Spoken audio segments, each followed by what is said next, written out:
할렐루야. 또 같은 시간이지만 새날입니다. 2020년 10월 2일 금요일. 우리는 또 오늘 제목은 나는 왜 확신이 없는가. 많은 신자들 물어보면요, 우리 성도는 아니라고 보고요, 확신이 없다. 옛날도 어제도 누가 보니까 저희 날라리예요 그러더라고요. 그래서 제가 왜 그런 말을 쓰냐. 그런 말을 하지 마라. 마귀가 아무리 농담은 아니더라도 그런 말을 하지 마라. 그건 그의 하나님을, 예수님을 실망시키는 말이다. 나는 왜 확신이 없는가? 하나님 말씀은 요한일서 5장 11절로 13절인데요. 13절 말씀 하나만 보겠습니다. 내가 하나님의 아들의 이름을 믿는 너희에게 이것을 쓰는 것은 너희로 하여금 너희에게 영생이 있음을 알게 하려 함이라. 아멘. 우리는 오래 산다 이렇게만 영생을 그렇게 생각하는데, 영생이라는 말은 하나님의 생명이 들어오지 않으면 영생이 없어요. 그러면 하나님의 생명이 들어왔다는 말은 하나님이 끝까지 책임진다는 거예요. 내가 내 자식을 생을 걸고 책임져요. 그냥 낳았다 그게 아니에요. 하나님의 전능하신 하나님이 우리 아버지요. 그분이 손에서 우리를 뺏어갈 자가 없다. 그 뜻입니다. 어마어마한 얘기입니다.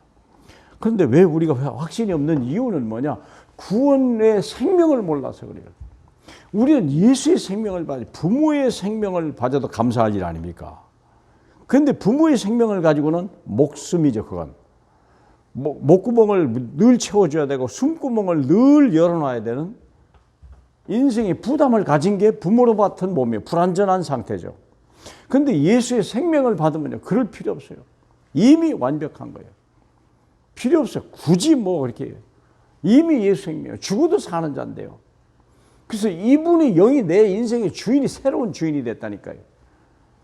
완전하신 분, 영원하신 분, 능력이 있는 분, 부유하신 그분이 내 인생의 주인이 되었다. 얼마나 든든하고 얼마나 확신하고, 그분이 채워주신다는데, 그분이 끝까지 우리를 도와주신다는데, 모든 필요를 우리 주님이 다 넘치도록 채워주신다. 그래서 생명이 없는 자의 상태는 뭐냐? 역시 마귀에 눌린 자요. 마귀, 생명이 없다는 말이 뭡니까? 마귀의 종이요. 죄를 진 자는 마귀에 속하잖아요. 그래서 살인하고 거짓말하고 거짓을 자기 것으로 삼고 이런 인생을 살아가잖아요. 마귀에 눌린 모든 사람을 놓아주려고 했다니, 모든 사람이 운명에 잡힌 거예요. 꼼짝 마. 날짜도, 시간도, 공간도, 직업도 함부로 선택 못합니다.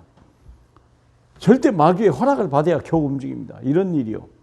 뿐만 아니라 세상의 무거운 짐을 다 지고, 세상에 건강, 여러 가지 자녀들의 짐, 남편의 짐, 아내의 짐, 부모의 짐, 온 세상의 짐을 다 지고 가는 거죠.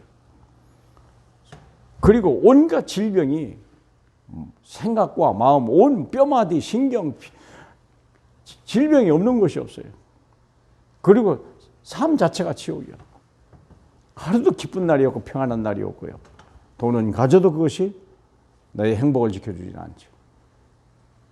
왜 그럴까요? 구원의 생명을 몰라서요. 두 번째는 구원받은 축복을 몰라서 그래요. 얼마만큼 축복했냐? 재앙에서 완전히, 재앙의 조건인 죄에서 완전히 해방, 하나님의 진노에서 해방됐다니까요. 누가 하나님의 진노에서 빠져나옵니까? 세상의 집에서 해방된 거예요. 무거운 짐을 주께 다 맡겨버려. 너희 염려를 주께 맡겨라.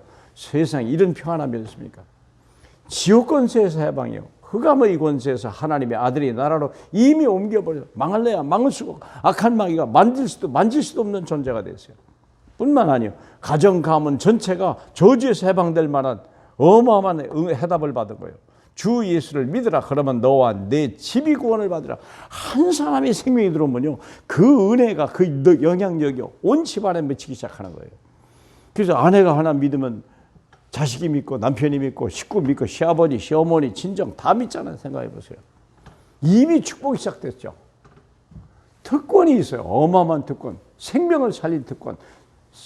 죽은 자를 지옥에서 천국으로, 사망에서 생명으로, 저주에서 축복으로 옮길 능력이 우리에게 있어요.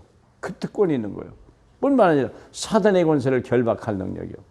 뱀과 전갈을 밟을 수 있는 능력을 우리에게 줬어요. 써먹으라는 거예요. 뿐만 아니라 기도응답의 특권이요. 기도응답의 특권. 우리가 무엇을 하든지 얼마나 감사합니까? 그를 향하여 우리의 가진 바 담대한 것은 이것이니 그의 뜻대로 무엇을 구하시면 다 들으십니다. 얼마나 은근해. 이 세상에 할 수 없는 그것을 우리가 할 수 있는 거예요. 이게 특권입니다. 결론입니다. 삶의 중심이 오직 예수. 내 삶의 중심이 오직 예수요. 이분이 역사의 주인공 BC/AD가 아닐 뿐만 아니라 내 인생의 예수 믿기 이전과 이후의 삶의 중심이 이제는 나였지만 이제는 오직 예수. 삶의 우선이 뭡니까? 우선. 오직 기도예요. 기도 없이는 한 번도 움직이지 마라. 왜요? 우리는 인도를 받아야 되니까. 세상이 막 지뢰받을 것 같고요. 가시밭길을 가기 때문에 하나님이 인도를 받으려면요. 우리가 말씀 따라가고 기도 따라가면 돼요. 어려울 거 하나도 없어요. 내 인생 전체 삶의 전부는 복음 전파. 야, 어떻게 당신은 그렇게 평안하냐? 어떻게 당신은 그렇게 하는 일마다 형통하냐? 어떻게 자녀들은 저렇게 예쁘게 자랐냐? 그 자체의 증인이에요. 주님은 우리 삶 속에 들어와 계시고 우리 인생의 주인이 되시고요. 우리를 세상 살리는 빛으로 소금으로 증인으로 삼으셨어요. 능히 우리를 그렇게 이끌어 가시는 분이에요. 오늘 하루가 천국의 삶이 되시길 바라고 확신에 서서 마귀가 무릎 꿇는 귀한 시간 되길 축복합니다. 우리 하나님 감사합니다. 우리가 무엇이간데 이렇게 사랑하셔서 확실히 말씀 속에 그리스도 안 속에 뿌리 내리게 하고 흔들리지 않도록 은혜 주시나이까. 하나님 흔들리지 않는 우리의 믿음을 보고 우리 가정 가문이 다 구원받고 내 자녀들이 세상을 정복하는 그 응답을 지금부터 시작되게 축복해 주옵소서. 살아계신 우리 주 예수 그리스도의 이름으로 기도하옵나이다. 아멘.